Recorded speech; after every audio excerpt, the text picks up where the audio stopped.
mental health issue. That's what it seems to me. He's emotionally disturbed in some way. And you can't say that lightly, but it seemed that way. That's actually giving him the benefit of the doubt, right? When someone misbehaves that way or behaves in the way he has. And then it occurred to me over time, the idea of having a mental health issue and being a jerk, those two ideas are not mutually exclusive. The idea that you could have a mental health issue, that you could be a jerk, and that you could maybe just not be very smart.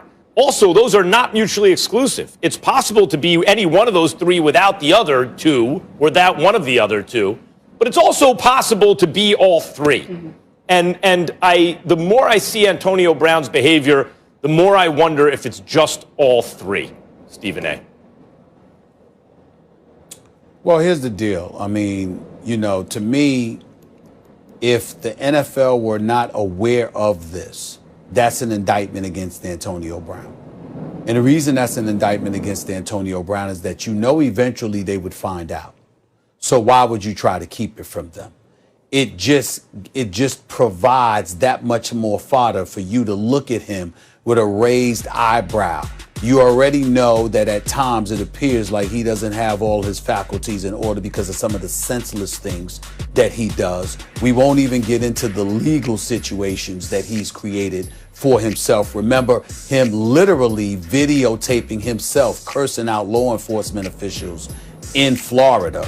And doing the things that he's done. We know that he's taped conversations secretly with Coach John Gruden. We know that he's revealed private text messages between him and former teammates. We know that he's called out an owner knowing that you needed that owner to approve you keeping your job. We also know that he could have shut up for 4 days and guaranteed himself $29 million.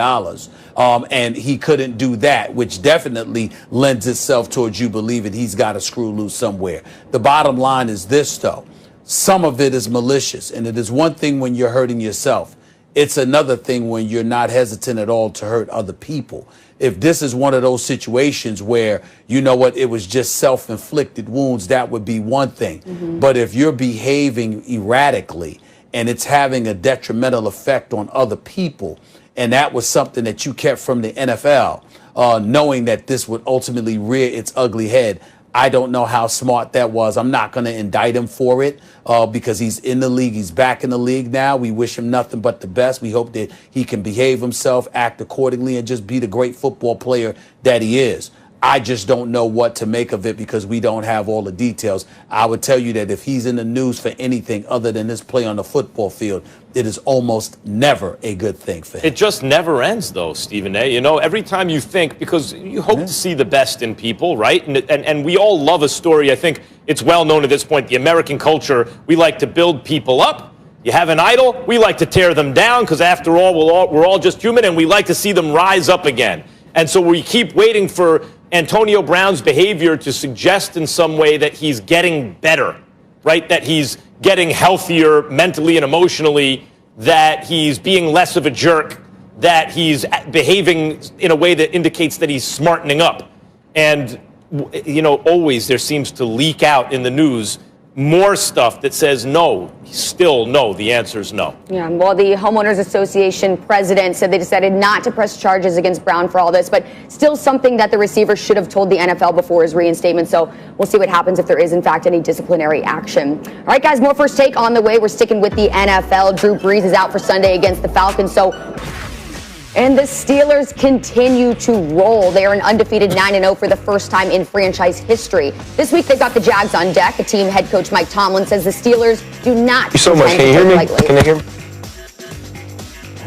We are not a Big Ten team playing a MAC opponent this week.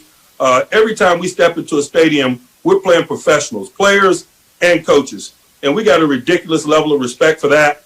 And so, write your story, man. Follow your storylines, trap games and things of that nature.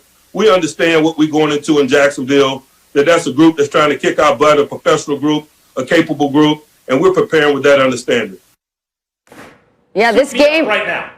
You ready? Dude, you ready? What a play for him. All right, yeah, this game might just be about momentum. Don't forget, next week, Steelers have the Ravens, and the last time they played just a few weeks ago, that game did come down to the very final possession. So Ryan Clark here with us.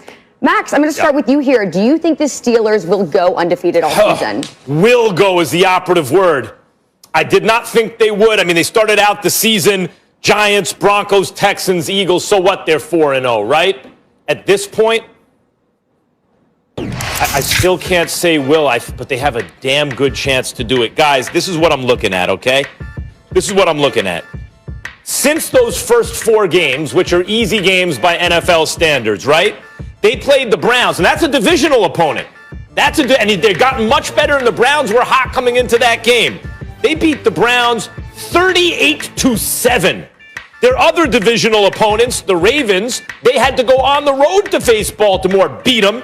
And the Bengals, I thought that was kind of a trap game, is sort of, right? And they couldn't practice because of COVID, right? They had a bunch of guys, including their quarterback, couldn't practice. 36-10. They're curb stomping their divisional rivals, except for the Ravens, who you don't curb stomp, right? But they beat them on the road. They also beat the Titans when the Titans were undefeated. The Steelers are not falling into traps. Even against the Cowboys, they scratched out that win in a game that was tougher than it ought to have been. Yeah.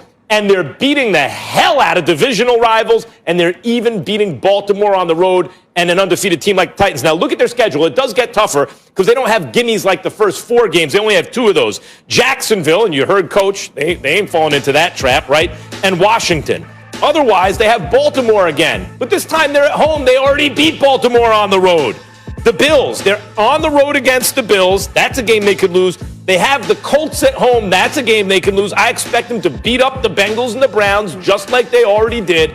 So I'm really looking at the Ravens, the Bills, and the Colts. And I think if you beat the Ravens on the road, you can do it again at home.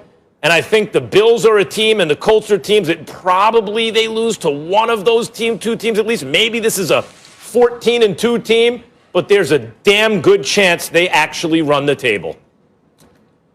I disagree. And to be quite honest with you, as a diehard Steelers fan, I'm hoping that you're wrong. I don't want them to go undefeated. I think the more perfection they put forth in the regular season, it sets them up for a fall. How many times throughout his illustrious Hall of Fame, 2 Super Bowl championship career, Ryan Clark, have we seen Big Ben?